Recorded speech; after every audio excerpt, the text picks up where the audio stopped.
என் கூட தங்கியிருந்தான். ஒரு டைம் சண்டை போட்டு போயிட்டான். இன்ன வரைக்கும் அவன் அவனாக தான் இருக்கான். அவன் ஒரு விஜய் நான் சொல்கிறோம் இல்லையா, ஒரு வாட்டி என் முடிவு பண்ணிட்டான், என் பேச்சு நானே கேட்க மாட்டேன்ற மாதிரி. அவன் கேரக்டரை எப்படி தான் எக்ஸாஸ்ட்ரா பண்ண மாட்டான். அவனுடைய சிந்தனை, அவனுடைய ஐடியா எல்லாமே ரொம்ப பெருசாக இருக்கும்.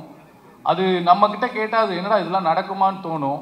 ஆனால் எப்படியாவது முட்டி மோதி அதை நடக்க வைக்கிறதுக்கு முயற்சி பண்ணுவான். இன்னைக்கு சக்ஸஸ் பண்ணியிருக்கான். ஒரே ஒரு வாட்டி நீங்கள் கை தட்டினீங்கன்னா எனக்காக அவனுக்கு இனிமேல் லைஃப் நல்லா இருக்கணும்னு கடவுளை நான் வேண்டிக்கிறேன். இன்னொன்று, இன்னைக்கு பிரபாகரன் இந்த ஒரு சக்ஸஸில் இருக்கான்னா அதுக்கு முக்கியமான காரணம் எங்கள் மாமா சந்திரன். இங்கே இருக்காரா? எங்க மாமா கொஞ்சம் மேடைக்கு வர முடியுமா?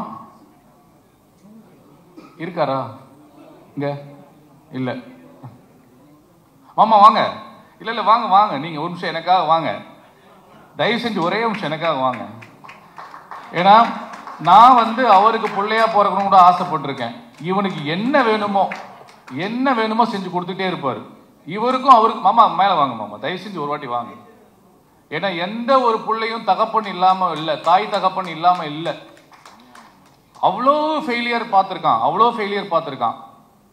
நிறைய பேர் ஏமாத்திருக்காங்க பிரபாவை. இது வரைக்கும் நான் பிரபாக்காக எங்கேயுமே பேசினது கிடையாது. இன்னைக்கு நான் பேசலன்னா நான் நல்ல மச்சனாவும் இருக்க, மாமனாவும் இருக்க மாட்டேன், ஒரு ஃப்ரெண்டாகவும் இருக்க முடியாது.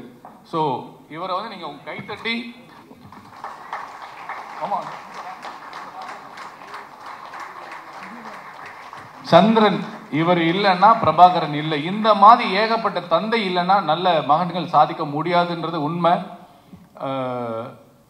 தேங்க்யூ மாமா. இவரை பார்த்து நான் நிறைய டைம் பொறாமப்பட்டிருக்கேன். இவருக்கு நான் பிள்ளையா பிறந்திருக்கலாமே அவங்கிட்டே சொல்லுவேன் நான்.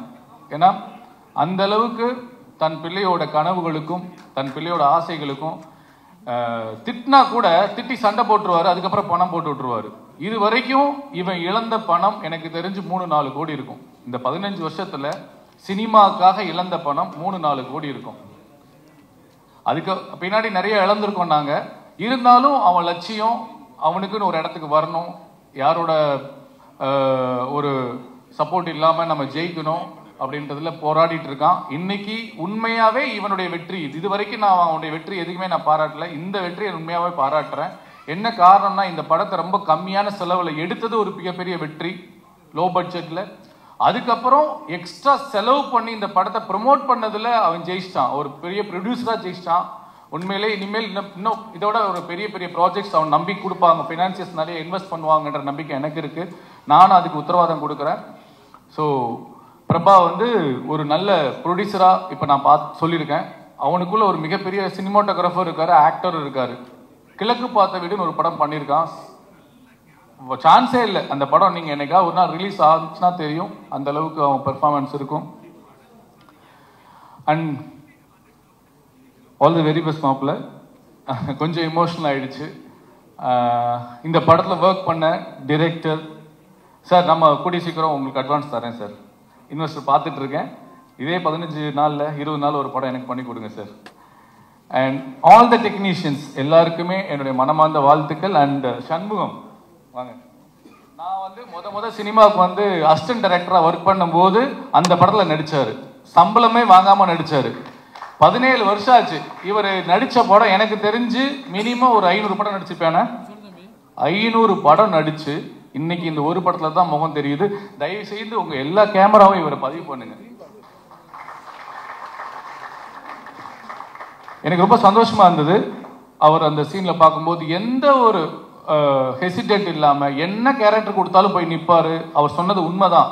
படத்துல வருமா வரதா தெரியாது, ஆனா சின்சியரா நடிப்பாரு.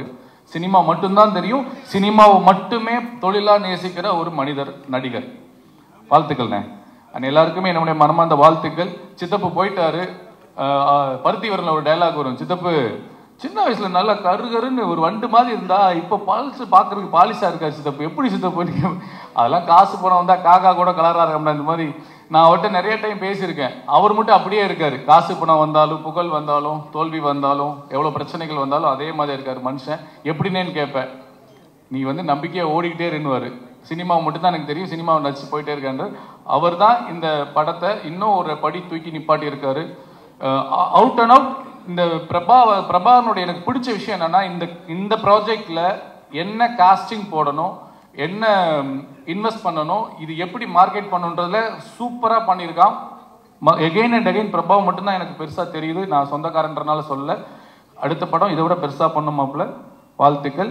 அண்ட் பத்திரிகையாளர் யாரோ சொன்ன கருத்துக்கு நானும் உடன்படுறேன். கலையும் அரசியலும் இல்லாமல் வாழ்க்கை முழுமையடையாது. உங்க வெப்சீரிஸ்ல ஒரு டயலாக் போன போக்குல சொல்லியிருப்பீங்க, சூப்பரான அரசியல் சொல்லியிருப்பாங்க. இந்த விமான நிலையெல்லாம் ஒருத்தர் அவருடைய இடத்த எழுதி கொடுக்காம யாருமே ஒன்றும் பண்ண முடியாது, அது சென்ட்ரல் கவர்மெண்ட்டாக இருந்தாலும் சொல்லி ஒரு சின்ன வார்த்தையை அழகாக ஒரு டைலாகாக சூப்பராக சொல்லியிருப்பீங்க சார். அதுக்காக எங்கள் தமிழக வெற்றி கழக தலைவர் விஜய் அண்ணா பெருசாக போராடிட்டு இருக்காரு. அங்கே இருக்கவங்கள ஓட்டா பார்க்காம 10,000 குடும்பம்னு பார்க்காம ஒரு மிகப்பெரிய ஒரு பெரிய போராட்டத்தை எடுத்து கையில் எடுத்து சட்டமன்றத்துக்கு கூட உள்ள போற அளவுக்கு கூட முயற்சி பண்ணிட்டு இருக்காரு. ஸோ இந்த மாதிரி விளக்கங்கள்லாம் எங்களுக்கு இன்னும் ஊக்கமா இருக்கு அதெல்லாம் பார்க்கும்போது.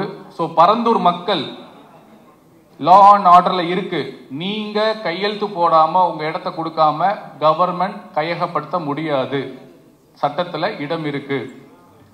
அந்த செய்திக்கு நன்றி, டைரக்டருக்கும் ப்ரொடியூசருக்கு நன்றி.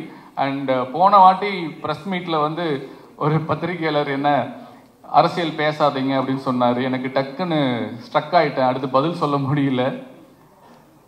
அதுக்கு ஒரு சின்ன விளக்கம் கொடுக்கணும்னு ஆசைப்படுறேன். அந்த படத்துல அரசியல் இருந்துச்சு, அது ஒரு காட்சி இருந்துச்சு, அதனால நாங்க பேசினேன், அதனால தான் பேசினேன் நான். ஆனாலும் அங்க ஒரு அடக்குமுறை இருந்தது. அதுல என்ன கேள்வி, எனக்கு வீட்டுக்கு போனதுக்கு அப்புறம் நான் என்ன தப்பா பேசினேன், நான் என்ன தப்பா சொல்லிட்டேன் அப்படின்னு நான் யோசிக்கும் போது எனக்கு மறுபடியும் உங்ககிட்ட இந்த கேள்வி கேட்கணும்னு தோணுச்சு. அரசியல் இந்த ஆடியோ லான்ச்ல நான் சொன்னேன், கலையும் அரசியலும் இல்லாமல் வாழ்க்கை முழுமையடையாது. எத்தனையோ நடிகர்கள், எத்தனையோ இயக்குநர்கள் அரசியல் பேசுறாங்க, ஆனா யாருமே கேள்வி கேட்க மாட்டாங்க. பெரிய பெரிய நடிகர்களாக இருக்கட்டும், பெரிய பெரிய இயக்குநர்கள் எல்லாமே அரசியல் பேசியிருக்காங்க, யாருமே தடுக்கல. அப்ப நான் மட்டும் ஏன் அரசியல் பேசக்கூடாதான்னு ஒரு கேள்வி வந்தது.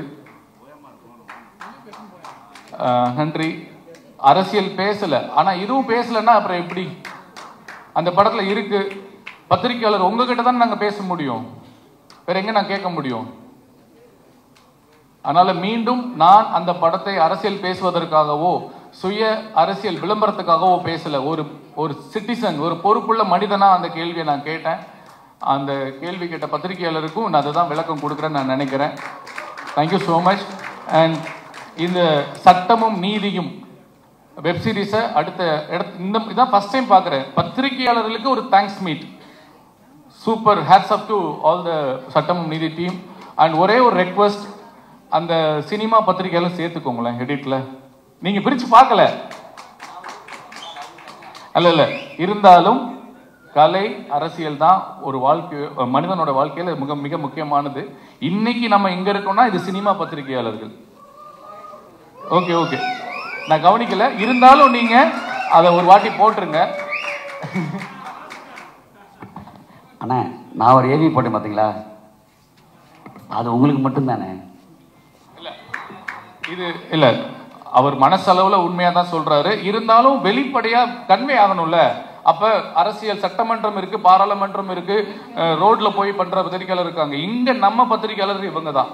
நம்ம சினிமாவை, நம்ம நடிப்பை, நம்ம திறமையை மக்கள் கொண்டு போறவங்க இவங்க தான். அதனால சினிமா பத்திரிகையாளர் போடுங்க, நம்ம பிரசாத் லேப போடுங்க, நம்ம பத்திரிகையாளரோட கிளிப்பு அங்க போடுங்க. ஒரு தாழ்மையான வேண்டுகோள், தப்பா எடுத்துக்காதீங்க. ஓகே, நல்லதையே நினைப்போம், நல்லதையே விதைப்போம், நல்லதே நடக்கும். நன்றி, வணக்கம்.